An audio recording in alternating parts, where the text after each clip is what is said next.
యేసుక్రీస్తు వారి యొక్క శ్రేష్టమైన నామంలో ప్రభు పేరిట మీ అందరికీ కూడా వందనాలు తెలియపరుస్తున్నాం. ఉత్తర ప్రత్యుత్తర భాగాలుగా చదువుకున్న సామెతల గ్రంథము 8వ అధ్యాయం. మరి స్టార్టింగ్లోనే మరి ఈ 1 నుంచి 36 వచనాలు మనం 3 పార్ట్స్గా డివైడ్ చేసుకొని మరి దేవుని యొక్క జ్ఞానమును గురించి నేర్చుకుంటూ ముందుకు కొనసాగుతున్నాం. దేవుని జ్ఞానము పోషిస్తుందంట.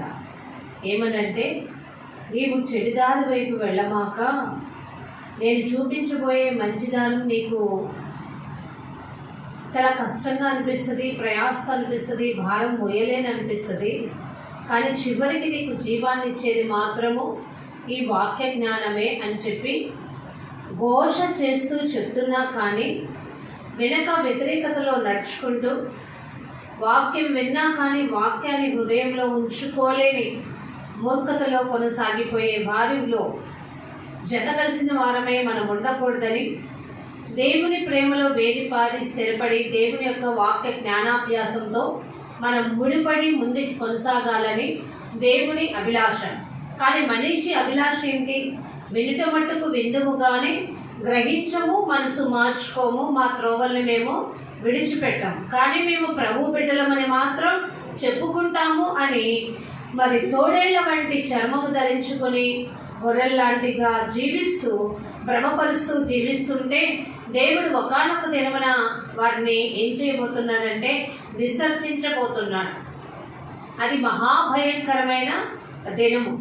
ఆ దినమును చూడాలి అనుకొని నువ్వు ఆశ కలిగి ఉంటే దాన్ని తప్పించగలిగేవాడు ఎవడూ కూడా ఉండడు. చూడండి, మరి సామెతల గ్రంథము 8వ అధ్యాయం మనం 22 నుంచి 36 వచనాలు చదువుకుని ఉన్నాం కదా. 22 నుంచి కూడా 31 వచనాల వరకు కూడా దేవుడు సృష్టించిన ఆ సృష్టిని ఎంత జ్ఞానముతో తయారు చేశాడో ఈ సామెతల గ్రంథంలో సొలొమోను గారు నేను ప్రధాన శిల్పినై అనే మాట ఎంత బాగా ఉంటుందో చూడండి.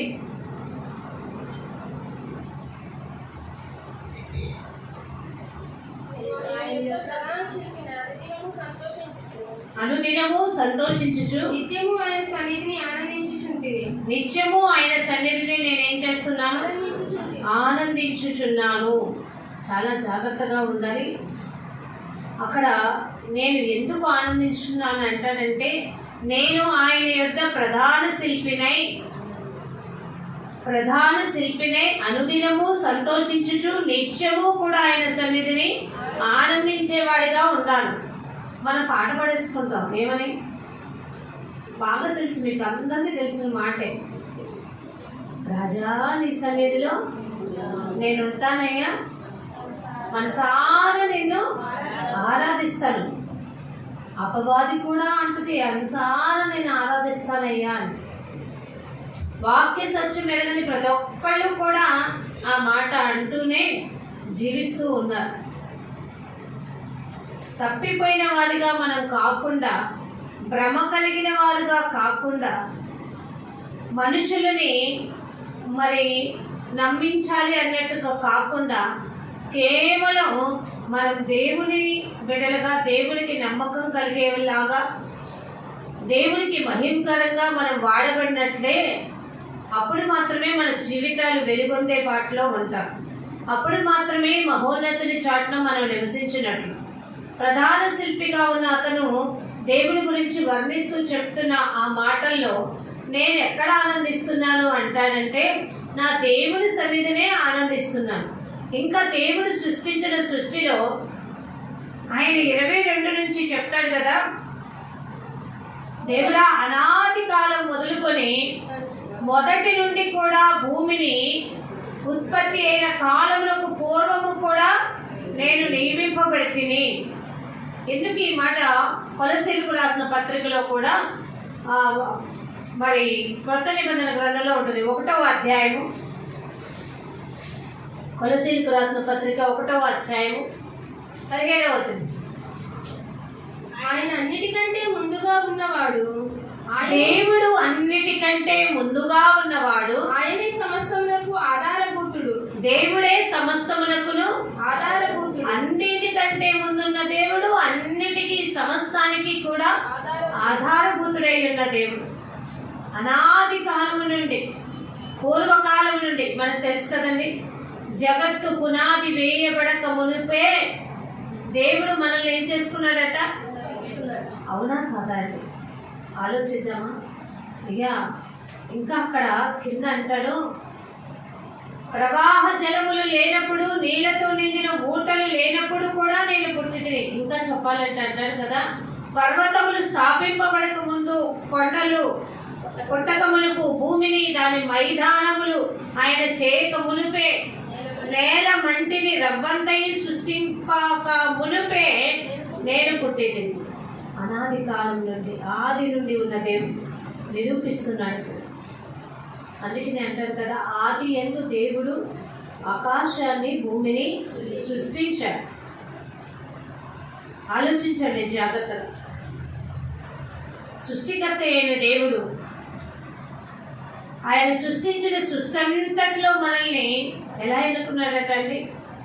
మొదటి వారిగా ఎన్నుకొని, ప్రధానమైన వారిగా ఎన్నుకొని, మనల్ని తన కొరకు నియమించుకొని, తన భక్తులకి భూలోకంలో ఉండమని చెప్తూ మనకిస్తున్న ఆదేశపూరితమైన మాటలు ఏంటంటే, జాగ్రత్తగా అంటున్నారు, అసలు నేను పైన ఆకాశాన్ని స్థిరపరిచాను, జలధారల్ని నేను బిగించాను. మనం అనుకుంటాం ఒక ట్యాప్ కట్టయితే మన వల్ల అవుతుందండి? ఆన్ ఆఫ్ అనే ట్యాప్కి మనం గనక ఆ పైన ఆ క్లోజ్ ఆఫ్ అనేది లేకుండా అది ఊడిపోయిందంటే దాన్ని బిగించడానికి మనం ఎంత కష్టాలు పెడతాము. ఒక చిన్న దారి నుంచి వచ్చేది. కానీ దేవుడు దేన్ని బిగించాడట? జలధారలు బిగించాడట. ఆలోచించండి. ఆకాశానికి సముద్రానికి కూడా నీ సరిహద్దు ఇది అన్నాడట. నీ సరిహద్దు దాటి నువ్వు వస్తున్నావంటే నా ఉగ్రతని నీవు చూస్తావు అన్నాడు. ఆయన ఆజ్ఞ లేనిది ఏది కూడా ఆలోచించారండి. మరి మనమెందుకు దేవుడు మనకు ఒక లిమిట్ అంటూ పెట్టి, ఇదిగోరా బాబు, ఇక నీ పాపముల కోసమే నేను క్షమించి నీ యొక్క క్షమాపణ నీకు కలగడం కోసం నా అమూల్యమైన రక్తాన్ని నేను చిందించాను, సిలువలో నీ పాపముల మేకులతో నేను కొట్టివేశానని చెప్తున్నప్పుడు మరిచిపోయి జీవించే జనాలు ఏమనాలంటారు? అంటే వాళ్ళకి ఇంకా ఆయన ప్రేమలోని మాధుర్యాన్ని చవి చూడలేదు. ముసుగులో బతకొద్దండి. మనం దేవునికి భయపడి జీవించాలి. మనుషుల మెప్పు కోసం చేసేది ఎప్పటికీ కూడా అది స్థిరముగా నిలబడదు. దేవుని మెప్పు కోసం నువ్వు చేస్తే ఆ దేవుని మెప్పు కోసం చేసేది నీకు ఏమిస్తుందట? నిత్య జీవాన్ని ఇస్తుందట. దేవుడు సృష్టించిన సృష్టిలో అంటాడు, ఆ సొలొమోను గారు దేవుని యొక్క సృష్టిని చూసి ఎంతో ఆనందభరితుడై ఆ యొక్క సృష్టిని అంతటిని వివరిస్తూ అయ్యా నువ్వు ఆది నుంచే ఉన్నవాడే కదా. సామెతల గ్రంథం 3వ అధ్యాయం 13వ వచనం. జ్ఞానము సంపాదించువాడు ధన్యుడు. జ్ఞానమును సంపాదించువాడు ధన్యుడు. వివేచన కలిగిన నరుడు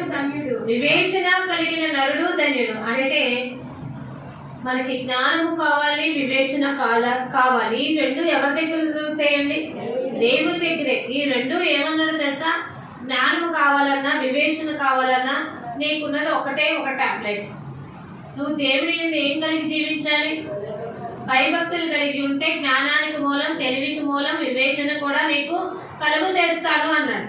ఎందుకంటే జ్ఞానానికి, తెలివికి తగిన సామెతలు, తగిన వాక్య మరి లేఖన భాగాలను నేను నీ యందు దాచి ఉంచాను. ఆ మర్మములు కనుక నువ్వు తెలుసుకోగలిగినట్లయితే నువ్వు దేవుని సన్నిధానానికి వెళ్ళి ఆ మర్మములు తెలుసుకోవడానికి నీవు మనసు పెట్టిన యెడల వాక్యం అనే ఉదక స్నానంతో నువ్వేం చేయబడతావు? కడగబడతావు అన్నాడు. ఆలోచించుకోండి. జాగ్రత్తగా ఉండాలి. ఇంత చేసినా కూడా ప్రభువా, పైన ఆకాశాన్ని స్థిరపరిచిన దేవుడివి, జలధారలను బిగించిన దేవుడివైన నీవు జలములకు సరిహద్దులు మేరకుండానట్టు సముద్రానికి కూడా పొలిమేరలు వేసావు కదా, మరి మనిషి కూడా తమ పొలిమేరలు కూడా ఏర్పాటు చేశాడు కదా దేవుడు. వాళ్ళంట మనిషి అంట భూమి మీద దేవుని తమంతట తానని తడువి లాడి కనుగొనేంత వరకు దేవుడంట ఏం వేశాడట, పొలిమేరలు ఏర్పాటు చేసి ఉన్నాడట. తెలుసండి, ఇంకా ఎంతకాలం తడుగులాడు, ఎంతకాలం సరైనది యోచించలేని స్థితి, ఎంతకాలం నేర్చుకోలేని అపశృతిలోకి వెళ్ళిపోతూ జీవితాన్ని గడుపుతూ భ్రమలో నేను క్రీస్తులోనే ఉన్నానులే, క్రీస్తు నా పక్షం నుండి నాకు సహాయం చేస్తున్నాడులే అనే భ్రమలో మాత్రము బ్రతికే వారిగా ఉండకూడదు. దేవుడు ఏమన్నాడు, మీరు నా పక్షమును నిండిన ఎడల నేను మీ పక్షమున ఉంటానని చెప్పిన దేవుడు మనని తన పక్షంలో చేర్చుకోవాలని ఆశ కలిగిన దేవుడు మనకి నేర్పిస్తున్న అమూల్యమైన మాట ఏంటంటే, ఒకటే, నేను నీవు చెప్పే బోధని నువ్వు ఆలకించాలి. ఎక్కడి నుంచి చెప్తున్నాడంటే ఆయన బోధన గురించి వినమని 31 వచనంలో, నా పిల్లలారా నా మాట ఆలకించుడి, నా మార్గములు అనుసరించువారు. ఎలా పిలుస్తున్నాడండి, పిల్లలారా. కావున పిల్లలారా, ఈ కావునకి ముందు ఒక మాట చెప్తున్నాను. ఆయన కలుగు చేసిన సంతోషాన్ని బట్టి సంతోషిస్తూ, ఆయన మనకిచ్చిన పరలోకాన్ని బట్టి సంతోషిస్తూ, దేవుడు మనకిచ్చిన ఆనందాన్ని బట్టి మహా ఆనందభరితులై దేవునిని స్మరించుకుంటూ కృతజ్ఞతలు చెప్పుకుంటూ, నా పిల్లలారా నా మాట ఆలకించుడి. ఆలోచించారండి, దేవుడు ఎంత ప్రేమమయుడి మనల్ని పిలుస్తున్నాడు. పిల్లలారా నా మాట ఆలకించుడి, మీరు ధన్యతలోకి వెళ్ళాలని నా ఆశ. మనం ఎక్కడికి వెళ్ళాలని దేవుని ఆశ అంటే, ఆయన మార్గంలో ఆయన బిడ్డలకు ఆయన సాక్షులుగా ఉండాలని ఆయనకి ఆశ ఉందట. కానీ మన ఆశ ఏంటో తెలుసా, ఎప్పుడు నేను ఏవైతే కోరుకుంటున్నానో అవి తీర్చడమే నా ఆశ. నాకు తీర్చిన దాన్ని బట్టి నేను నిన్ను స్తుతించడమే నాకున్న ఇది అని అనుకుంటే మనం భ్రమలో బ్రతుకుతున్నట్టే. దేవుడు మనల్ని ఏ వెతకమన్నాడు మొదటగా చెప్పండి. మీకు ఏం కావాలో నాకు తెలుసు, నా నీతిని, నా రాజ్యం ఉందే, పరలోక రాజ్యం, నిత్య జీవానికి వారసులు అవ్వాలనుకుంటున్నారే. మీరు ఏ దేశం నుండి వచ్చారో ఆ దేశాన్ని మీ మైండ్లో పెట్టుకొని ఆ దేశానికి తిరిగి వెళ్ళటానికి మీరు ఈ లోకంలో పోరాటం చేయమని వాక్య లేఖన భాగాలు మనకి బోధిస్తున్నాయే, అది మీరు విని గ్రహించి వాక్యానుసారమైన జీవన శైలిలో మీరు నడుచుకుంటే మీరు ఆ రాజ్యానికి వెళ్ళడానికి అవకాశము అన్నారు. కానీ మీరేం చేస్తున్నారో చాలా మంది దేవుని బిడ్డలుగా ఉంటామని చెప్తూ మాటలు వింటూ దేవుని సన్నిధానానికి వచ్చి ఇక్కడ ఈ గడప దాటి వెళ్లకుండా ఉంటున్నట్లుగా అన్ని జనులు ఏ విధంగా ఉంటున్నారో ఆ విధంగా మారు మనసు అనుభవం లేకుండా దేవునిని మెప్పు కోసం కాకుండా మనుషుల మెప్పు కోసం జీవించేవారుగా ఉన్నారు. అలా ఉంటే ఎవరంతా తమంతట తామే ఏం తెచ్చుకుంటున్నట్టండి, ఆలోచించారా? కానీ దేవుడు ప్రేమతో చెప్తున్న మాట అలాంటివి మనకొద్దు. ఒక మాట చూద్దాం, చూడండి. కీర్తన గ్రంథం 40వ కీర్తన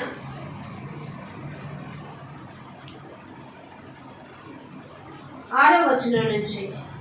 బలులైనను నైవేద్యములైనను నీవు కోరుటలేదు. 40వ కీర్తన 6వ వచనం చదవండి. బలులైనను నైవేద్యములైనను నీవు కోరుటలేదు. దేవునికి ఇష్టం లేనివి ఏంటంట? బలులైనను నైవేద్యములైనను నీవు కోరుటలేదు. నీవు నాకు చెవులు నిర్మించి ఉన్నావు. ఏమి అబ్బాయి, అసలు ఆ మాట చూడండి. నీవు నాకు చెవులను నిర్మించి ఉన్నావు. దహన బలులైనను పాప పరిహార్థ బలులైనను నీవు తెమ్మనలేదు. అప్పుడు పుస్తకపు చుట్టలో నన్ను గూర్చి వ్రాయబడిన ప్రకారం నేను వచ్చి ఉన్నాను. దేవా నీ చిత్తము నెరవేర్చుట నాకు సంతోషము. నీ చిత్తము నెరవేర్చుట నాకు సంతోషము. ఈ ధర్మాలు చేసుకుంటారా? దేని యందు ఆనందించమన్నాడు, దేనిలో సంతోషించమన్నాడు మనల్ని. అయ్యా నీ చుట్టలో రాయబడిన ప్రకారముగా ఇదిగో నేను వచ్చిన్నాను, నీ చిత్తము నెరవేర్చుట నాకు ఆనందం. ఆలోచించండి, తండ్రి కోరికను కుమారులు తీర్చాలని, పిల్లలు తీర్చాలని ఆరాటపడతారు. మేము చేయలేకపోయింది, నువ్వన్నా చేయరా అని సంతోషపడుతూ ఉంటారు తల్లిదండ్రులు పిల్లల్ని చూసి. కానీ మనల్ని సృష్టించుకున్న ఆ ప్రధాన శిల్పి అయిన మరి ఆ దేవుడు మనల్ని ఏమంటున్నాడో తెలుసా? పిల్లలారా, నా మాట ఆలకించి మీరు నా సన్నిధిని చేరి ఆనందించండి. మరి మన పరిశుద్ధ దేవుని సన్నిధానంలోకి వెళ్ళేటప్పుడు ఎలా రావాలట? కీర్తన 100లో ఏం చెప్తుందండి?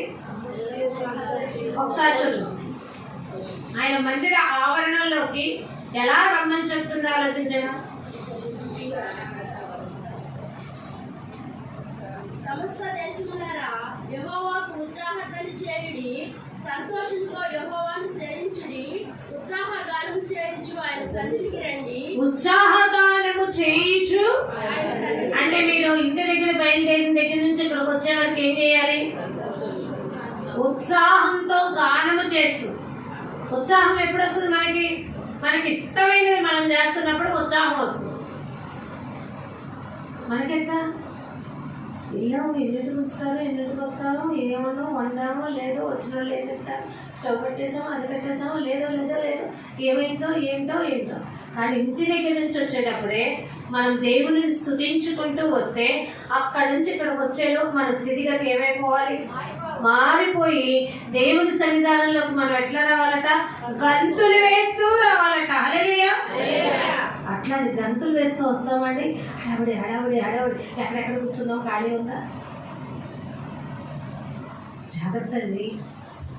మనం ఊర్లు వెళ్ళటానికి సంతోషపడతాం, బంధువుల దగ్గరికి వెళ్ళటానికి సంతోషపడతాం, స్నేహితుల్ని కలవడానికి సంతోషపడతాం. మనకు తెలియని వారు తమ ఇంటికి మనల్ని ప్రత్యేకంగా రమ్మని పిలిచారనుకో, ఏ ఆనందానికి అవధులే ఉండవు. లేదు, ఈరోజు మనం అడగకుండానే మన చేతికి ఏమన్నా వచ్చి పడుతున్నాయంటే దానికి ఇంకా కదా అండి. మరి దేవుడి సన్నిధానానికి వెళ్ళేటప్పుడు అందంగా, చక్కగా, సాధువైన, మృదువైన విధంగా ధరించుకొని సంతోషకరమైన మొహంతో దేవుని సన్నిధానానికి రాకుండా నీరసపు మొహాలతో దేవుని సన్నిధానానికి వచ్చి కూర్చొని మెడలు లాగేస్తున్నాయి, నరాలు లాగేస్తున్నాయి వద్దండి.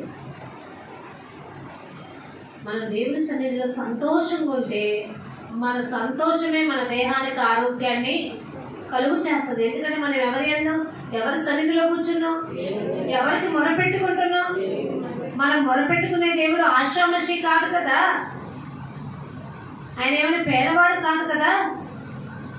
ఆయన తన బిడ్డల పక్షము నుండి తన బిడ్డల కొరకు కనిపెట్టుకుంటూ వాళ్ళని కాపాడుతూ వారికి ఏం కావాలో ఇస్తూ వారికి ప్రతి ఒక్క పరిస్థితిని వాళ్ళ యొక్క సరౌండింగ్ అంతా వాళ్ళకి మరి క్లియర్ చేస్తూ కూడా దేవుడు ఏ విధంగా మరి సహాయపడుతూ ఉన్నాడో ఆలోచించండి.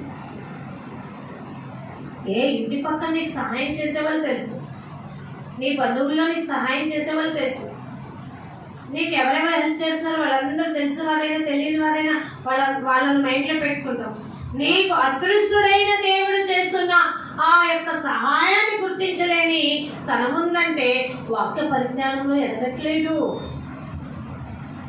నా సహాయకుడు నీవే యేసయ్యా, నేను నీ సన్నిధిలో కూర్చున్నా, నీ సన్నిధిలో కూర్చొని నా సమస్త భారాన్ని విడిచిపెట్టి నా ఆనందానికి, నా జీవానికి కారణమైన నిన్ను వెతుక్కుంటూ నీ బాటలో నేను ఎలా ఎదగాలో నీ మాటలు నేర్చుకుంటూ వాక్యమనే ఉదక స్నానంతో నేను శుద్ధి చేయబడుతూ నా హృదయంలో ఉన్న చెడునంతా బయటపడేసుకొని నిర్మలమైన మనస్సాక్షి గలదానై నీ సాక్షిగా ఇళ్ళలో జీవించినట్లుగా నీ చిత్తాన్ని నెరవేర్చడానికి నాకు నేర్పుతున్నప్పుడు నాలో ఉన్న ప్రతి ఒక్క బలహీనతని కూడా, చేదైన వేరును కూడా, ఆ చేతులంతటినీ తీసి అరేంటి ప్రభా ఈ మాటలు వస్తున్నాయండి, ఆరాధన చేయమన్నా కూడా మాకు ఇది కావాలయ్యా, ఇది కావాలి అది కాదండి ఆరాధన. ఆత్మకు భంగము కలగకుండానట్లుగా చెయ్యాలి. నీ ఆత్మను కాపాడుతూ నీ శరీరం అనే తొడుగును దేవుడు తన యొక్క కృపతో నిన్ను కాచి కాపాడుతూ వృద్ధి బాటలో వెళ్ళమని, వాక్య జ్ఞానాభ్యాసంలో ఎదగమని, నీవు ఎల్లప్పుడూ వాక్యమనే ఆ ఉదక స్నానంతో ఎప్పటికప్పుడు హృదయాన్ని శుద్ధి చేసుకుంటూ నీ మనస్సాక్షికి కల్మషం అంటించుకోకుండా జాగ్రత్త పడమని దేవుడు చెప్తున్నప్పుడు ఆ లేఖన భాగాల్ని చదువుకుంటూ నేర్చుకుంటూ హృదయంలో ఎప్పటికప్పుడు స్మరించుకుంటూ దాన్ని దేవుడు ఏమని చెప్పాడండి? ధ్యానించుకొనుటూ. మనం అలా ధ్యానించుకుంటూ ఉంటేనే మనం ఎంత నిర్మలం అవుతూ ఉంటామో తెలుసా? మనకు ఎప్పుడు ఒకటే తెలుస్తుంది, యెహోవా నా కాపరి, నాకు అయ్యో దేవుడు కాపరి కాదండి. దేవుడు తన కృపతో ఆదుకుంటాడు అని దావీదు గారు ఆనాడు గొర్రెలుగా ఉండి గొర్రెలు కాస్తున్నప్పుడు, నా సమస్తానికి ఇప్పుడున్న నా సిచ్యువేషన్లో నా దేవుడే నా సహాయకుడు, నా దేవుడే నాకు ఆదరణ, నా దేవుడే నన్ను ఆదుకుంటాడనే వాక్య జ్ఞానంతో చెప్తున్న మాట. అంతేగాని దాన్ని మనం ఎలా అర్థం చేసుకుంటున్నామంటే సెక్యూరిటీ గార్డ్గా ఉన్నట్టుగా చూసుకుంటున్నాం. తప్పు కదండి. జాగ్రత్త అండి. దేవుడికి అంటే మనము అనుకుంటున్న మన దేవుడు యేసయ్యకి చాలా వాల్యూ, అది తెలుసుకోవట్లేదు. ఆయన స్వయాన మన కోసం దిగి వచ్చిన దేవుడు, మనల్ని తన కోసం బిడ్డలుగా, సాక్షులుగా, తన భక్తులుగా, శ్రేష్ఠులుగా ఉంచుకోవాలని ఆశతో మన యొక్క జీవితం అలాగే నశించుకోకూడదని, ఈ యొక్క నరకాన్ని చవి చూడకూడదని, జీవాన్ని సరిచూసేలాగా ఉండాలని, ఆ యొక్క పరలోక రాజ్యం పొందుకోవాలంటే దేవుని సన్నిధానానికి వచ్చి దానికి సంబంధించిన ఆ మాటలేంటో నేర్చుకుని ఆ మాటల ద్వారా మనల్ని మనం కట్టుకుంటూ దేవుని చిత్తాన్ని నెరవేరుతూ ఆనందంగా ఉండడమే మనకి జీవదాయకమని మనం తెలుసుకోగలిగితే మనం వర్ధిల్ల చేయబడతాం. ఎంత మంచి మాట అక్కడ తెలియబడుతుంది. ప్రభువా, నేను నా ఆనందాన్ని వెతుక్కోవటం కాదు, మొదటిగా నేను నిన్ను ఆనందించేవాడిగా, మీరు నన్ను చూసి ఈ బిడ్డను బట్టి బలా, ఈ బిడ్డను బట్టి నేను సంతోషిస్తున్నాను, ఈ బిడ్డను బట్టి నేను ఆనందిస్తున్నాను, ఈ బిడ్డను బట్టి నేను ఎంతగానో గర్విస్తున్నానని చెప్పుకునేలాగా నీ చిత్తానికి నేను లోబడి, నీవు నా కోసం రాయబడిన ఆ పుస్తక చుట్టులో ఉన్నట్టుగా నువ్వు దేనికోసం నన్ను నియమించుకున్నావో దాన్ని గుర్తెరిగి ఆ ప్రకారంగా నేను నీ కొరకు వాడబడ్డం నాకు నేర్పించేయం. ఈ ప్రార్థన ఆసక్తి మనం కలిగి జీవించాలి. ఎందుకంటే భూలోకంలో చాలా వరకు మన సొంత ప్రయోజనాలకే, మన స్వప్రయోజనానికే మనం జీవిస్తున్నాం. కానీ ఆత్మకు భంగం కలగకుండా దేవుని సాక్షులుగా ఉండడానికి ఎంత ప్రయోజనకరంగా నడుచుకుంటున్నాం, ఎంత సమయం దేవుల్లో గడుపుతున్నాం, ఎంతగా మనం దేవుని కొరకు యథార్థతలో జీవించగలుగుతున్నాం. మన యథార్థత మనము అనుకునే యథార్థత కాదు. మన యథార్థత ఎవరు చెప్పాలి? ఆలోచించాలండి. నాకు నేను పర్ఫెక్ట్, నీకు నువ్వు పర్ఫెక్ట్ అని అనుకోకూడదు. మన ఇద్దరిని చూసి ఎవరనాలి? దేవుడు అన్నాడు. ఆ విధంగా ఆ దేవుని చిత్తాన్ని నెరవేర్చే విధంగా మనం నడుచుకోవాలి. అదే సామెతల గ్రంథం 8:33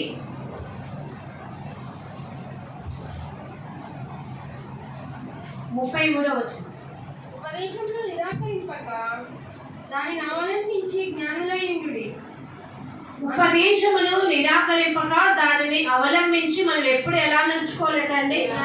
జ్ఞానంలో నడుచుకోవాలి. చాలా మందికి ఏం తెలుస్తుంది? మనము ఒక మాట చూపిస్తా. లూకా సువార్త 11వ అధ్యాయంలో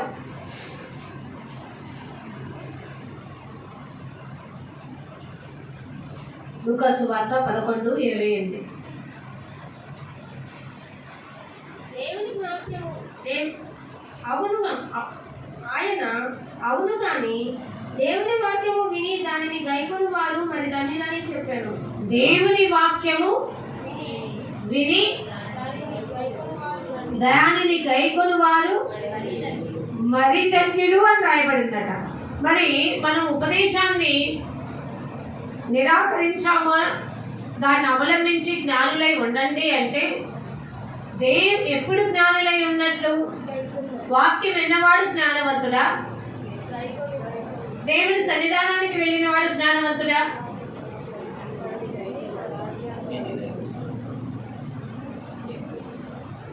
వాక్యం విని దేవుని సన్నిధానానికి వెళ్ళి వాక్యం విని వాక్యము గైకొని దానిని ఆచరణలో పెట్టున్నవాడు ధన్యుడు.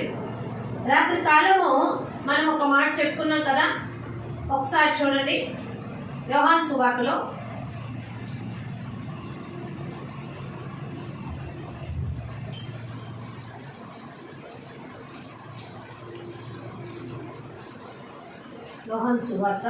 12వ అధ్యాయంలో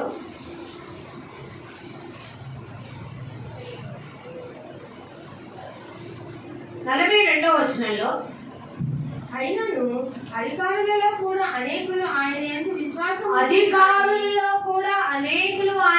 ఏముంచారట? విశ్వాసముంచిరి గాని సమాజంలో నుండి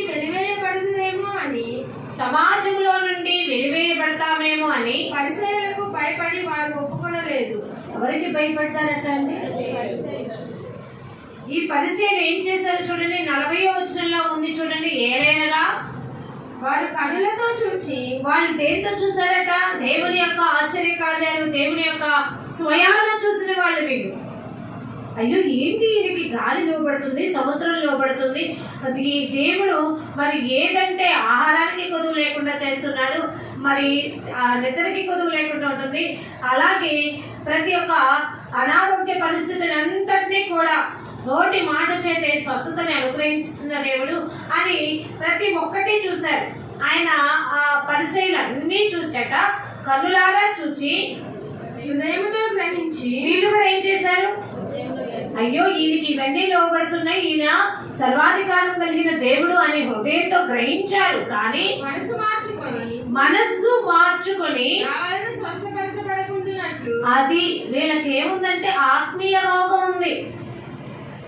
శరీరం అనే తొడుగులో నశిస్తూ జీవిస్తూ ఆత్మీయానికి ఆత్మకు భంగం కలిగించుకునే ఆ కుంటుదలలో బ్రతుకుతూ వీళ్ళ మనసు మారట్లేదు. ఉత్తమమైనదేంటో తెలుసుకోలేకపోతున్నారు, అనుకూలమైనదేంటో తెలుసుకోలేకపోతున్నారు, దేవుడి చిత్తం ఏంటో తెలుసుకోలేని అజ్ఞానంలో బ్రతుకుతూ వాళ్ళు ఏం చేస్తున్నారట? స్వస్థత పొందకుండానట్లు ఆయన వారి కనులకు అన్నత్వము కలుగు చేసి వారి హృదయము కఠినపరిచెను. దేవుడు అంట వాళ్ళ వల్ల విసిగిపోయి వాళ్ళ హృదయాన్ని ఏం చేశాడట? ఎందుకంటే ఇంకా ఇంకా వీళ్ళు ఇప్పటికైనా అంటే వాళ్ళు మార్చుకోలేని మరి ఉపద్రవం లాంటి సముద్రంలో మునిగిపోయిన వారిలాగా ఉన్నారు. అయితే ఇక్కడ అంటున్నాడు, ఇందాక చదివింది చూద్దాం, 40 అధికారులు అనేకులు ఆయన యందు విశ్వాసం ఉంచిరి. మరి యేసు ప్రభుని దేవుడు ఈయనన్నీ లోబడుతున్నాడు, సర్వాధికారం కలిగిన దేవుడేమో, యూదుల రాజేమో అనుకున్నట్టుగా వీళ్ళు అనుకుని ఆయన యందు నమ్మకం ఉంచిరి. కానీ సమాజంలో నుండి ఆయన నమ్ముకుంటే మనం వెలివేయబడతామేమో అనుకుని పరిసయ్యులకు భయపడి వారు ఒప్పుకొనలేదు. ఎందుకో తెలుసు? వీళ్ళు ఎవరి మెప్పును కోరుకున్నారని ఉంటుంది అక్కడ. వాళ్ళు దేవుని మెప్పు కంటే అదండి అసలు పాయింట్. ఏమ్మా ఏంటి బాప్తిసం తీసుకోవట్లేదు ఇంకా అంటే జనాలు ఇటు అటు చూస్తూ ఉంటారు. వీళ్ళకి దేవుని మెప్పు కాదు, మనుషుల మెప్పు కావాలి, మనుషులు సంతోషపరచడమే కావాలి, దేవుని సన్నిధానానికి రావటం కాదు, వాళ్ళతో సమయం గడపడమే కావాలి, దేవుని ఆజ్ఞలు గైకొనటం కాదు, వాళ్ళ ఫ్రెండ్స్ వాళ్ళు ఏమైతే చెప్తున్నారో ఆ మాటలకు లోబడి కట్టబడి అక్కడ ఉండిపోవడమే. ఎన్నాళ్ళు చెప్పినా వింటారు, గ్రహిస్తారు. నువ్వేంటి ఆయన దేవుడు అని నమ్మేది? అన్ని జనులు కూడా నమ్ముతున్నారు, దెయ్యాలు కూడా నమ్ముతున్నాయి. అయ్యో ప్రభా, సర్వాధికారం కలిగిన దేవుడా, నీవు మాకు ఇక్కడికి ఎందుకు వచ్చావయ్యా? మాతో ఏం పని అయ్యా? మమ్మల్ని ఎక్కడ కూడా ఉండనివ్వా అని అనలేదా? మమ్మల్ని త్రోలివేయద్దు అని బ్రతిమాలుకోలేదా? ఆయనకి నమ్మేవాడు అవసరంలా, దేవుని మెప్పు కోసం పనిచేసే వాళ్ళు కావాలి. దేవుని క్రియలు మన ద్వారా మహిమ పడే విధంగా, దేవునికి మహిమ వచ్చేలాగా మనము ఆయన క్రియలు చేసి చూపించి, ఇదిగో ప్రభా నీ బిడ్డలను నీవిచ్చిన జ్ఞానంతో నిండుకొని నీ వాక్యము ద్వారా మేము కట్టబడి అనేక మందిని నీ కొరకు కట్టబడే స్థితిలో ఉంచుతున్నాం. ఇదిగో ప్రభా మా సంపూర్ణత చూడండి, ఇదిగో చూడండి ఎలా మేము నడుచుకోవాలి, ఇంకా మాలో చేదైనా ఇవేమి ఏదైనా ఉంటే ప్రభా నీకు ఇష్టం కదా ప్రభా, నీకు శ్రేష్టమైన వారు కదా, ఆ చేదైన వారి మాలో నుంచి తీసివేవా ప్రభా. ఎక్కడ రాయబడి ఉందండి అది? నా భూమి మీద ఉన్న నా భక్తులు నాకు ఇష్టలు శ్రేష్ఠులు అని ఎక్కడ రాయబడి ఉంది? కీర్తన గ్రంథము 16, కీర్తన గ్రంథం 16:3. మీరిలాగందును భూమి మీద ఉన్న భక్తులే శ్రేష్ఠులు, భూమి మీద ఉన్న భక్తులే శ్రేష్ఠులు, వారు నాకు కేవలము ఇష్టలు, వారు కేవలం నాకు ఇష్టలు. అర్థమైందండి? మనం దేవునికి ఎంత ఇష్టమో. దేవునికి స్తోత్రం చెప్దామా? ఎంత ఇష్టమో మనం అంటే దేవుని. నువ్వు అంటావు, అశోక్ అంటాడు కదా, అక్క మా అమ్మాయికి నేనంటే చాలా ఇష్టం అక్క. ఏ బిడ్డలకు తమ తల్లిదండ్రులు అంటే ఇష్టం ఉండకపోతారు? డెఫినెట్గా ఇష్టమే కదా. అటాచ్మెంట్. దేవుడు కూడా మనల్ని ఒకళ్ళు ఎక్కువగా ఒకళ్ళు తక్కువగా చూసినట్టు మనం చూస్తే ఆయన పక్షపాత అయిపోతాడు. అందుకే ఆయన చెప్పాడు, నేను మనుషుల వల్ల నేను పక్షపాతని కాదు, అబద్ధమాటకు నేను నరమాత్రుణ్ణి కాను, నేను వాగ్దానాన్ని నెరవేర్చేవాడిని. ఎంత గొప్పగా దేవుడు చెప్పి మనల్ని తన పోలికలు నడవమని మనకు చెప్తున్నారండి. కాబట్టి మనకి ఎవరు మెప్పొద్దు? మనుషులు మెప్పొద్దు. ఎవరు మెప్పు కావాలి? దేవుని మెప్పు కోసం వాడబడతాం. పరిశీలి, ఎందుకయ్యా మీరు బాప్తిసం తీసుకోలేదు? ఆయన చూసారా, ఆయన నమ్ముతున్నారు కదా, ఎందుకు మీరు మారు మనసు అనుభవంలోకి వెళ్ళలేదు అంటే వాళ్ళంట ఏమంటారు తెలుసా? అక్కడ ఉన్న వాళ్ళకి భయపడి, అన్ని జనులు అక్కడ ఉన్న వాళ్ళకి భయపడి, పరిశీలకు భయపడి మాకు ఏమవుతున్నారట. అట్లాంటి వారు లేకపోలేదు. అట్లాంటి జీవితం మనకు వద్దు. మనుషుల సంఖ్య మనకు కాదు కావాల్సింది, దేవుని కోరుకునే సంఖ్యలో మనం ఉండాలి. నీతితో యథార్థంతో మనము ఈ లోకంలో జీవిస్తూ వెంబడిస్తూ ఆయన సాక్షులుగా ఎలలో జీవించగలిగినప్పుడే మనం వెలుగొందిన బాటలో ఉండగలుగుతాం. ఇదే సామెతల గ్రంథం 8:34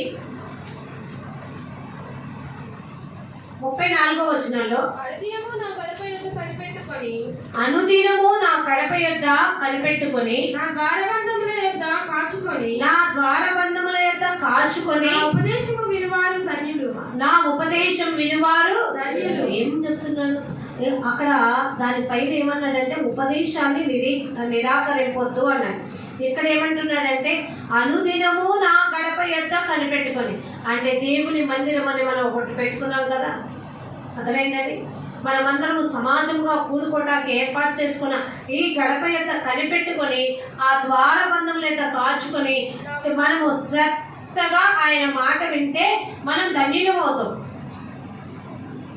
ఈ ధన్యత ఎందుకు వచ్చిందంటే ఆయన భక్తులుగా ఆయన మాటలు విన్నప్పుడు మనలో కనులారా గ్రహించి హృదయంతో, మరి కనులారా చూచి హృదయంతో గ్రహించి, ఇక ఇదిగో యేసే నా రక్షకుడు అని, యేసే నా ప్రభు అని నోటితో ఒప్పుకొని, ఇదిగో నా కోసం యేసు ప్రభు సిలువలో మరణం పొందాడు, నా కోసం మరణించాడు, 3 రోజులు సమాధిలో ఉంచబడ్డాడు, ఆ 3 రోజులు కూడా తన పనిని చేయకుండా ఉండలేదు.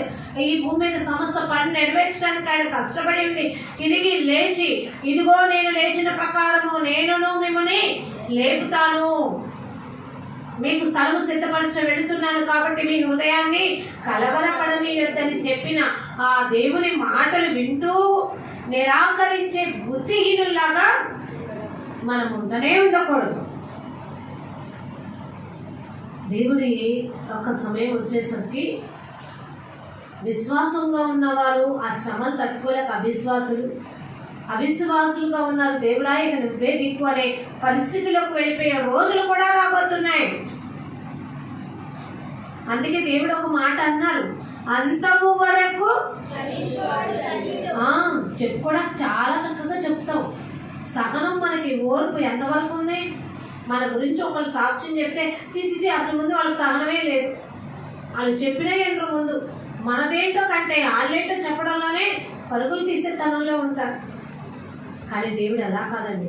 మనం ఏంటో చెప్పేదాకా విని ఆలకించి మన క్రియలను పరిశీలించి మనల్ని క్షమించి మనల్ని హత్తుకొని ముద్దాడి పరిగెత్తుకొని వచ్చి, అమ్మా నిన్ను ఎవరినూ శిక్షింపలేదా, నేను నిన్ను శిక్షింపనమ్మా, నేను నిన్ను నిందించను, నీ మీద రాయి వేయను, ఎందుకంటే నాది కూడా పాపపు బ్రతుకు కాదు, ఇక్కడున్న 10 మంది నిన్ను కొట్టడానికి వచ్చారే ఆలలాంటిది కాదు కాబట్టి నేను నీ కోసము నీ పాపముల నిమిత్తం నీ పాప క్షమాపణ నిమిత్తం ఇదిగో నేను సిలువలో అమూల్యమైన రక్తము చిందించి నీలో ఉన్న విశ్వాసాన్ని నేను కొనుక్కుంటానమ్మా. నీవు నీ సొత్తు కాదమ్మా, విలువ పెట్టి కొనబడిన దానివి. ఆ కొనబడిన సొత్తు ఎలా దేవునికి ఉపయోగపడాలి? దేవుని మెప్పు కొరకే ఉపయోగపడాలి. ఆలోచించాలండి. నిరాకరిస్తే మనం ఏమైపోతాం? హెబ్రీయులకు రాసిన పత్రిక 12వ అధ్యాయము, హెబ్రీయులకు రాసిన పత్రిక 12:25 వచనం. మీకు బుద్ధి చెప్పుచున్న వాడిని నిరాకరించుకుంటున్నట్లు. ఎవరిని నిరాకరించొద్దంటున్నారండి? మీకు బుద్ధి చెప్పుచున్న వారిని నిరాకరింపకుండునట్లు ఏం చేయాలట? జాగ్రత్తగా చూసుకోవాలి. అందుకే నా ఉపదేశం వినుడి. గడప ఆ ద్వారబంధముల యొక్క నిలుచుని జాగ్రత్తగా నా ఉపదేశాన్ని మీరు ఆలకిస్తే, నిరాకరింపగా ఆలకిస్తే, ఆశ కలిగి వింటే, శ్రద్ధ కలిగి వింటే మీ జీవితం మీరు అనుకున్నట్టుగా కాదు, షైనింగ్గా ఉంటుంది. ఆలోచించారండి. మీరు బట్టలకు షైనింగ్ రావాలని చెప్పి ఎంత పెట్టుకుంటారు, ఏమేమి పెట్టుకుంటారు, ఎన్ని డిటర్జెంట్లు వాడేస్తున్నారు, మరి షైనింగ్గా ఉంది కదా అంటారు. కానీ మన బ్రతుకు షైన్ అవుతుందా? మన ఆత్మీయత షైన్ అవుతుందా?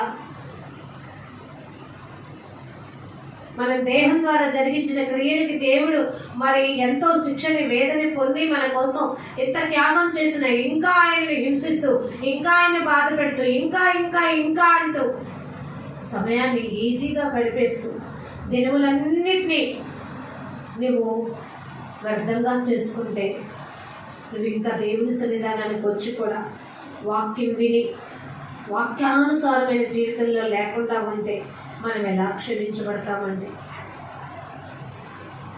నేను మిమ్మల్ని క్షమించిన ప్రకారము మీరును ఒకరికొకడు కదండి. మన క్షమాపణలో అహంకారం అనేది రాకూడదు.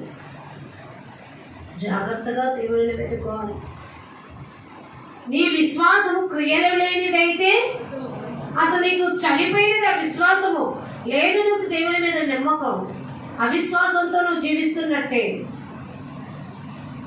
ఆలోచించండి, జాగ్రత్తగా వెళ్దాం. ఇక్కడ అంటున్నాడు, మీకు బుద్ధి చెప్పుచున్న వారిని నిరాకరింపకుంటున్నట్లు చూచుకొనుడి. వారు భూమి మీద నుండి బుద్ధి చెప్పిన వారిని నిరాకరించినప్పుడు తప్పించుకొనక పోయిన ఎడల పరలోకము నుండి బుద్ధి చెప్పుచున్న వారిని విసర్జించు మనము తప్పించుకొనపోవుట మరి అర్థమైందండి. భూమి మీద నీకు బుద్ధి చెప్పేవాడు దేని గురించి చెప్తున్నాడు?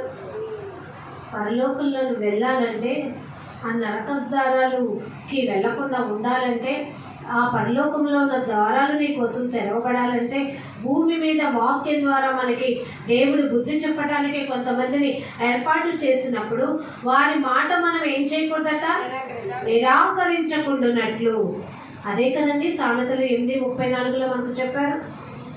ఉపదేశము చెప్పు వాని గురించి మీరేం చేయొద్దు, నిరాకరింపక ఆ ద్వార బంధకముల యొక్క కూర్చొని జాగ్రత్తగా విని విచారించుకొని నీ మనసులో గ్రహించుకొని నీ మనసుని ఉత్తమంగా అనుకూలంగా దేవుని చిత్తానికి మలుచుకొని నువ్వు ఎప్పుడు ప్రక్షాళన చేసుకుంటూ వాక్యం అనే ఉదక స్నానంతో ఎదుగుతూ ఆత్మీయ జ్ఞానావృత్తిలో ఎదగడానికి ప్రయత్నం చేస్తే నువ్వు ఎప్పటికప్పుడు కుంటుపడిపో.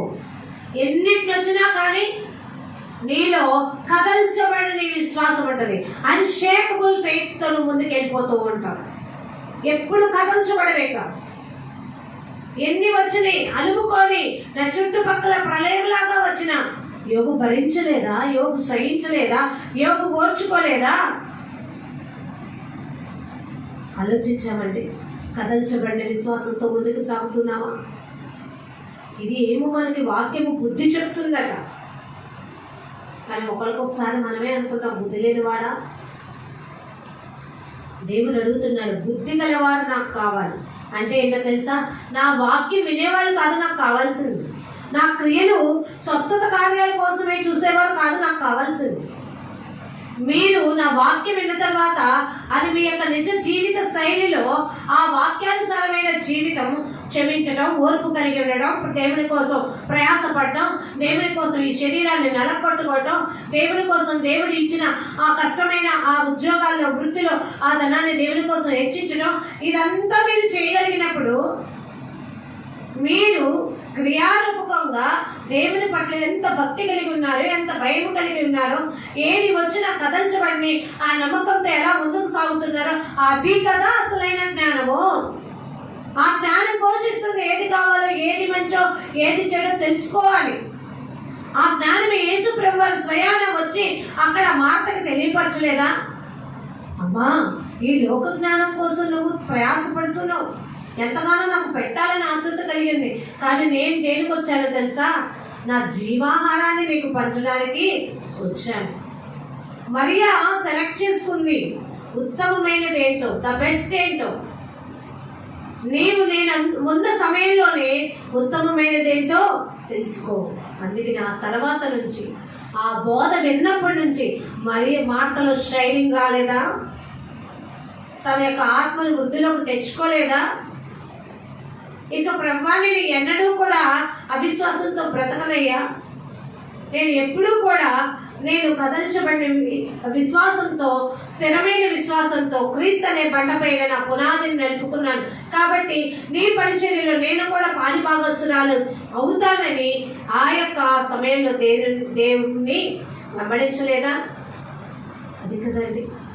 నిరాకరింపవద్దు, విసుక్కోవద్దు. ఈ మాట నాకు తెలియదా, ఎప్పుడు చెప్పినా ప్రార్థన చేసుకో, వాక్యం చదువుకో అంటారంటే నీకు తెలియంది కాదు. పదే పదే ఆ మాట చెప్పి నీలో అలాగే మరుగున పడిపోయిన దాన్ని తట్టి లేపి, ఇదిగో దీని ద్వారానే నువ్వు కట్టబడతావు, దీని ద్వారానే నువ్వు అవిశ్వాసంలోకి జారిపోకుండా ఉంటావు. ఒక్కరి జనము మధ్య ఉంటున్నావు, నీతిమంతుడుగా, ఆ నోవాహులాగా ఆ మనము కూడా నీతిమంతుడుగా, నిందారహితులుగా, యథార్థవంతులుగా, సత్యవంతుడుగా, వాక్యానుసారమైన జీవితంలో ఎన్ని కష్టాలు వచ్చినా ఉండాలి అంటే, దేవుని చేత ఎన్నుకోబడిన స్థితిలో ఉండాలి అంటే అంటాం మా చుట్టూ ఉన్న వాళ్ళు ఇలాంటి కాదు. ఊరంతా ఒకవైపు ఉన్న 8 మంది అయిన తమ కుటుంబం దేవునినే నమ్ముకొని, దేవునిపైనే ఆధారపడి, దేవుడిచ్చిన జ్ఞానముతో ఆయన నీతిని, రాజ్యాన్ని వెతుక్కుంటూ ముందుకు ఎలా సాగాయో అలా మన యొక్క జీవితాల్లో సాగితే మన బ్రతుకులు బాగుంటాయి. అదే చెప్తున్నాను, వాక్యం చెప్పేవారిని నిరాకరించవద్దు. వాక్యములో ఆ పరిశుద్ధ లేఖన భాగాల్లోని మాటలు మన హృదయానికి ఏం చేస్తాయో తెలుసా? తలంపులలోకి కదండి. ఒకసారి చదువుకుందామా? ఒకసారి మరలా దాన్ని మనం మననం చేసుకుందామా? ఎబ్రీ 4వ అధ్యాయంలో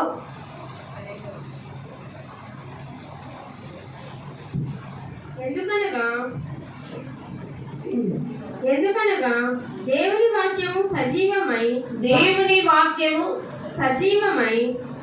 బలము గలదై, దేవుని వాక్యము సజీవమై బలము గలదై, రెండంచులు గల ఎటువంటి ఖడ్గము కంటేను. దేవుని వాక్యము సజీవము ఎప్పటికెప్పటికండి.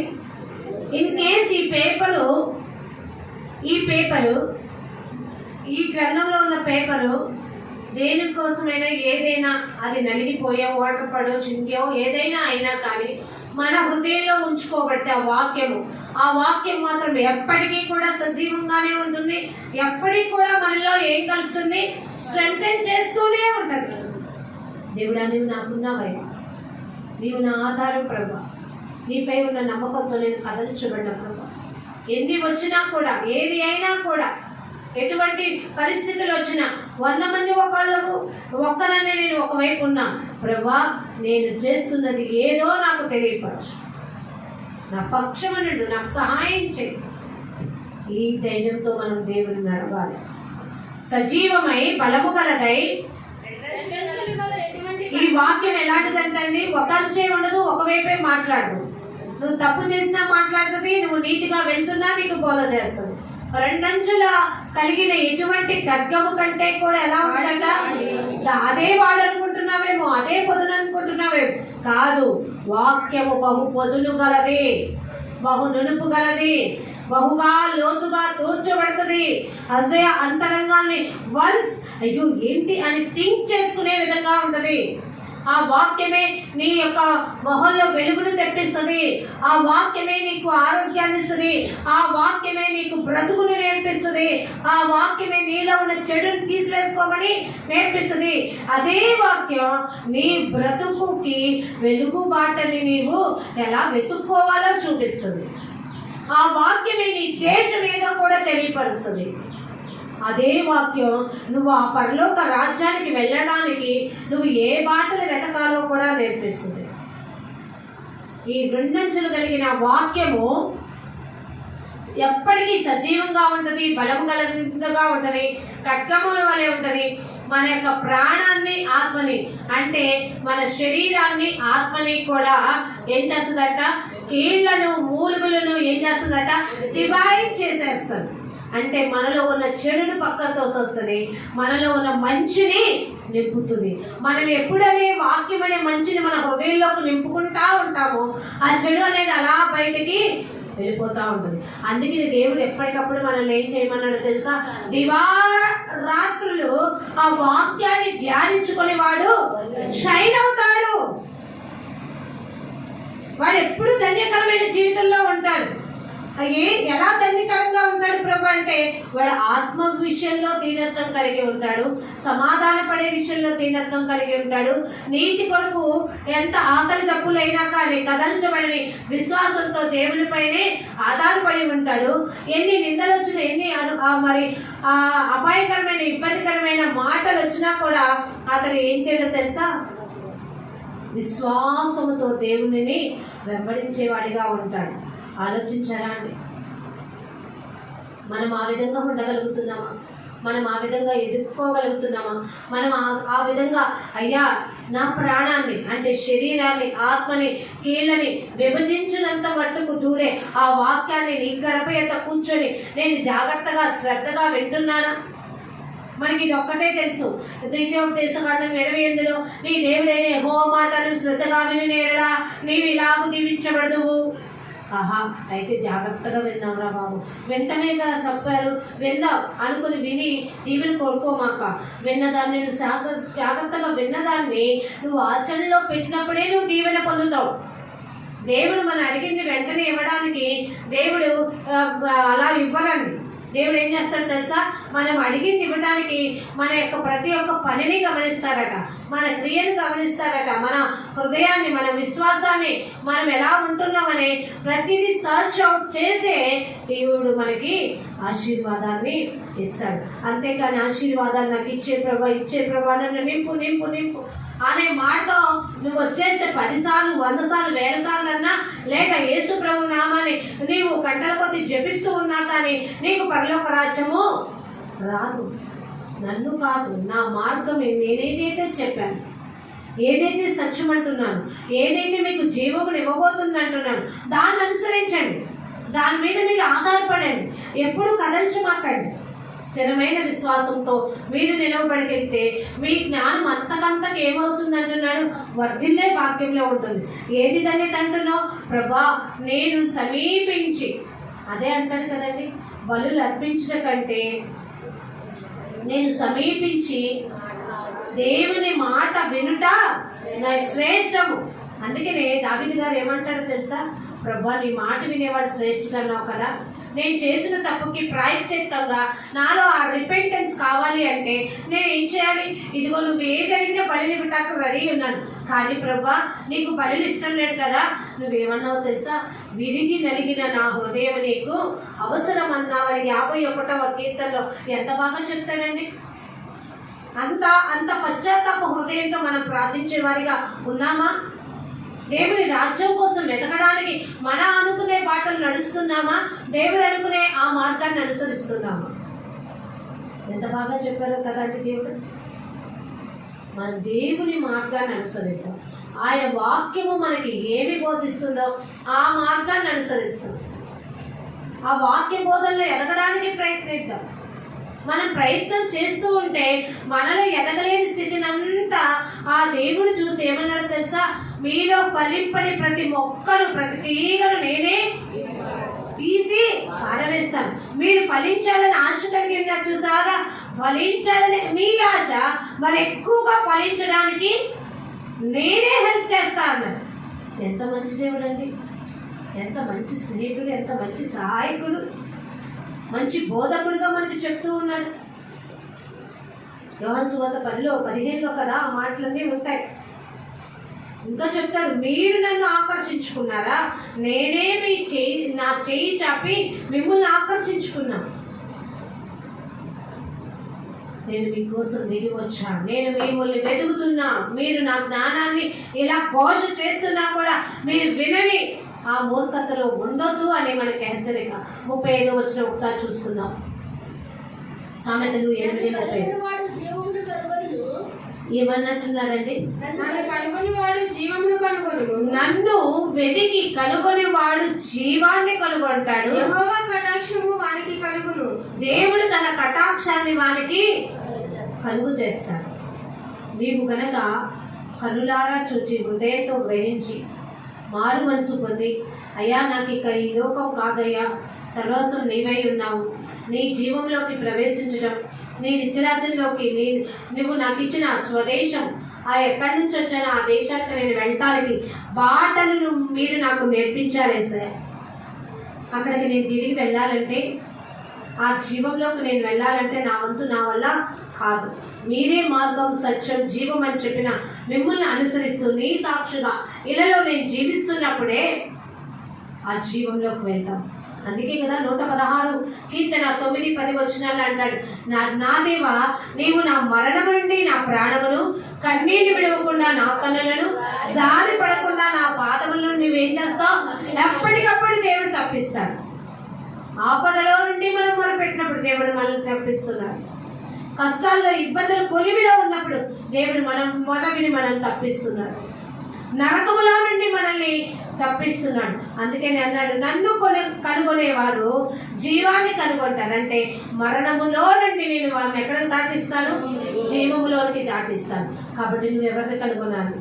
ఏసే నాకు క్రీస్తుని నాకు ఆ మాట చూపిస్తాను. యోహాను సువార్త 3:36 యోహాను సువార్త 3:36 కుమారుని యందు విశ్వాసముంచువాడే నిత్య జీవము గలవాడు. కుమారునికి విధేయుడు విధేయత కానివాడు జీవము చూడడు కాని దేవుని ఉగ్రత వాని మీద నిలిచియుండును. అదేనండి, యేసుని క్రీస్తుని దేవునిగా నమ్మి ఆయనను అనుసరిస్తూ ఆయన మార్గము, ఆయన సత్యము, ఆయన జీవము, ఆయన పోలి నడుచుకోమని, ఆయన పిల్లలుగా ఉండమని, మన కోసం రక్తము కార్చిన ఆయనని నమ్మి ఆయనకు విధేయత కలిగి జీవిస్తేనే మనకి జీవము ప్రాప్తిస్తుంది. ఆలోచిద్దాం. అదే సామెతలు 8:36 ఇంకొక మాట, నన్ను కనుగొనని వాడు తనంతా తనే ఏం చేసుకుంటాడట? మీకు ఎప్పుడైనా అలవాటా ఇలాగా? మీ అంతటా మీరు ఎప్పుడైనా కొట్టుకొని చూసుకున్నారా? ఒక్కొక్కసారి మనంతట మనమే తగలకుండా మన చెయ్యే, మన కాలే మనకి దెబ్బలు తగులుతూ ఉంటాయి. ఎప్పుడైనా గమనించారా? అదే ఎదుటి వారు చెయ్యి తగిలిందనుకో, ఒకటి బాధ కంటే ముందు నువ్వు నన్ను కొట్టావు అనేది ఒకటేస్తాం. అదే మన చెయ్యి మనం తగిలితే ఎప్పుడన్నా నానికి మీ అంతటా మీరు కోరుకోవడం చూసారా? తినేటప్పుడు ఏమంటాం? నేను ఎందుకు ఇలా కొనుక్కున్నానే, మన నెత్తి మీద ఒకటి వేసుకుంటాం అనుకోం కదా. అయ్యో ఏం చేస్తాం? ఆలోచించండి. మనం జీవముని కనుగొనకపోతే మనంతటా మనమే ఏం తెచ్చిపెట్టుకుంటున్నామట? హాని తెచ్చిపెట్టుకుంటున్నామట. ఆలోచించారా జాగ్రత్తగా? దేవుడు మనకు హాని కలగకుండా ఉండడానికి, మనంతటా మనము హాని కలుగు చేసుకోకుండా ఉండడానికి, తనంతట తాను స్వయంగా మన కోసం ఈ భూలోకానికి సమాధానాన్ని ఇవ్వడానికి, ఆయన బిడ్డలమైన మనకి కృపను చూపడానికి, ఆయన బిడ్డలమైన మన కోసం తాను త్యాగం చేసుకోవడానికి ఎంతలా దేవుడు బలైపోయారు, ఎంతలా అవమానించబడ్డారు. కాబట్టి జీవములు ఇవ్వడానికి ఆయన సృష్టి అనాది కాలము నుండి అన్నిటికీ సరిహద్దులు పెట్టిన మానవుడికి మాత్రం సరిహద్దులు లేదు. ఎవరుడా నీ యవ్వన కాలమందు సంతుష్టిగా ఉండవు, కానీ వీటన్నిటి గురించి ఒకానొక దినమున నీకు లెక్క ఉంటుంది. కాబట్టి దాని గురించి ఇప్పుడే జాగ్రత్త పడు. ఇంతలా ఎవరు చెప్తారండి క్లారిటీగా? ఆలోచించారా? నువ్వెంత ఫ్రీగా ఇదిగా తిరగాలనుకుంటున్నావు, లోకల్లో అంత ఫ్రీగా తిరిగాయి. కానీ వీటన్నిటి గురించి ఒకానొక్క రోజు టైం వస్తుంది కదా, ప్రతిదానికి కుదురుబాటు సమయము కలదన్నాడు దేవుడు. ఆ టైంలో నేను లెక్కపోయినప్పుడు అడిగినప్పుడు నువ్వు ఎక్కడుంటావు? కాబట్టి అప్పుడు తల వంచుకోకుండా అయ్యో ఎందుకు ఈ గోల, ఎందుకు ఈ పరిస్థితి అని బోర్ను ఏడ్చే బదులు అప్పుడు ఫలితం ఉండదు. కాబట్టి ఇప్పుడే నీకు మంచేదో చెడేదో నీ ఎదురుగా నేను పెట్టేశాను. కాబట్టి జాగ్రత్తగా నడుచుకొని, నేను జ్ఞానము ఘోషిస్తుందని మనకి ఈ విధంగా రాయబడినప్పుడు ఆ ఘోషిస్తున్న జ్ఞానం వైపు ఏంటా అని ఒక్కసారి విచారించి చూసుకుంటే జీవములకు కనుగొనే వాటని నీ అంతటా నువ్వు వెతుక్కోలేవు. కాబట్టి నీకు బోధించడానికి భూమి మీద నీకు బోధించే వారిని పెట్టాం. నువ్వు చదువుకోవడానికి నీ అంతట నువ్వు నమ్మడానికి ఒక పరిశుద్ధ గ్రంథ లేఖన భాగాన్ని ఇచ్చాం. ఒక్కసారి నువ్వు ఆలోచించు, ఒక్కసారి దేవుని వైపు తిరుగు అని దేవుడు చెప్తున్న మాటల్ని నిరర్థకం చేసుకోమాక. అలా చేసుకున్నామంటే మన బ్రతుకుకి ఇంకా లెక్క అనేది అప్పచెప్పుకోవడానికి కూడా అవకాశమే లేదు. నీ బ్రతుకు దినాన్ని నువ్వు లెక్కించుకొని ఆయుష్ అనేది ఉండగానే నీ ఊపిరి ఆగిపోకముందే జీవములకు వెళ్ళే మార్గాల్ని కనుగొని సొంత రక్షకుడిగా దేవుణ్ణి అంగీకరించు. ఆయన సాక్షులలో జీవించడానికి, ఆయన మహిమపరచడానికి, దేవుని ద్వారా ఆయన సన్నిధిలో నీవు ఆనందించడానికి, ఆయన చిత్తాన్ని నెరవేర్చడానికి కనుక నీ జీవితాన్ని బలియాగంగా సమర్పించుకున్నట్టయితే ఎంత బాగుంటుందో. దాన్ని బట్టి దేవుడు మనల్ని సంతోషిస్తాడు. మన బట్టి దేవుని సంతోషపరిచేవారుగా ఉంటాం. కానీ అంతేకాని నరుల చెడుతనం భూమి మీద బహు చెడ్డది, వీళ్ళు చేసినందుకు నేను సంతాపపడుతున్నానని అనుకునే ఆ లిస్టులో కాకుండా ఈ బిడ్డలను బట్టి నేను సంతోషపడుతున్నానని ఆ లిస్టులో, ఆ జీవ గ్రంథంలో మన పేరుండేలాగా మనం ప్రయాసపడదాం. అది భూమి మీద మన ఊపిరి ఆగిపోయే లోపే మనం ప్రయాసపడగలిగితే, ఆ సాక్షి జీవితాన్ని కాపాడుకోగలిగితే మనం ధన్యులం అవుతాం. ప్రార్థన చేసుకుందాం. దేవుడి కొద్ది లేఖన భాగాన్ని మన వినికిడిలో ఫలింపచేయునుగాక. ఆమేన్. మహాగరుడా, మహిమోన్నతుడా, మా ప్రియుడా యేసయ్యా, మీకు వందనాలు చెల్లిస్తున్నాం.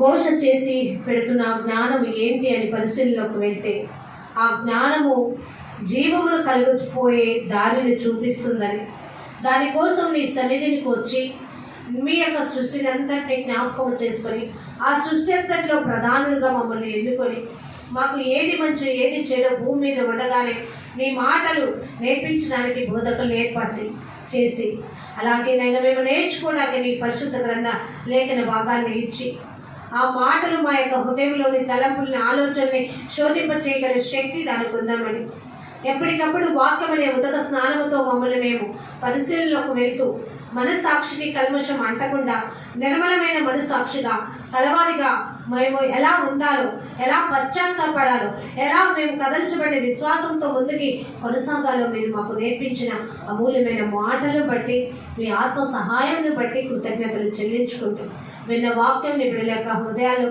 నీరు కట్టి ఫలింప చేయమని నైనా నన్ను పిల్లలు పెట్టుకొని మీ సాధనముగా వాడుకొని నీ మాటల ద్వారా నైనా ప్రభు బలపరిచినందుకే కృతజ్ఞతలు చెల్లించుకుంటూ ఈ యొక్క ప్రార్థన నా ప్రియ రక్షకులను, విమోచకులను, సజీవుడినైనా యేసయ్య మూలమైన నామమును బట్టి ప్రార్థించి స్తుతించి అడిగి వేడుకొని పొందుకొని ఉన్నాము తండ్రి. ఆమేన్. దేవుడు మిమ్మల్ని దీవించుగాక.